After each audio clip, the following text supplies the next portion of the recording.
Traffic Education ရဲ့ Young Learner 7 Program Certificate Awarding Ceremony ဟန်နာစတင်ကြောင်းခြေရာအပ်ပါရှင်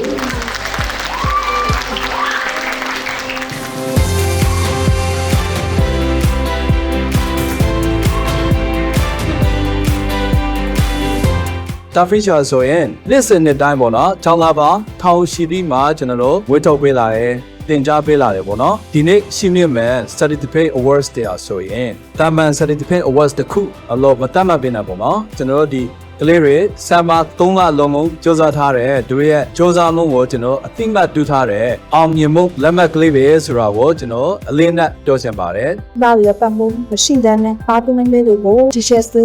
ဒီခေါင်းမှာချောက်ပေါ်နော်ဒီမှာဆိုတော့ပါနေလဲဒီစကေလောက်ကျဟာသူပါတမီကိုစပ်ပြီးတော့ for ပြင်ရေးစားပါဆိုဒီ challenge စစ်တဲ့